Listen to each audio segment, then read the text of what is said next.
2026 தமிழக தேர்தல் பிரச்சாரம் பரபரப்பாக போய்கொண்டிருக்கிறது.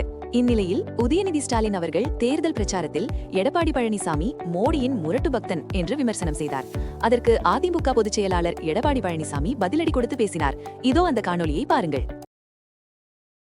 உதயநிதி அவர்கள் ஒரு கூட்டத்தில் பேசும்போது என்னை பற்றி விமர்சனம் செய்திருக்கிறார். மோடியின் முரட்டு பக்தன் எடப்பாடியாம். மோடியின் முரட்டு பக்தன் எடப்பாடியாம் கண்டுபிடிச்சிருக்கார். நோபல் பரிசு கொடுத்துடலாம். கொடுக்கலாம் இல்லைங்க. நாட்டில் எவ்வளவு பிரச்சனை இருக்கு, அதை பத்தி எல்லாம் கவலைப்படாத. இதை பேசி நேரத்தை வீணடிக்கிறதா இன்றைய துணை முதலமைச்சருடைய கதையா இருக்குது. திரு உதயநிதி அவர்களே, உங்கள் தாத்தா யாருக்கு முரட்டு பக்தரா இருந்தார் என்று நாட்டு மக்கள் அறிவார். அவருடைய தாத்தா யாரு? திரு கருணாநிதி அவர்கள்.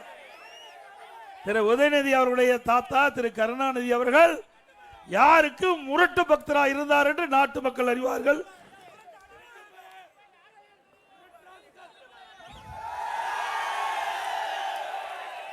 யாருக்கு?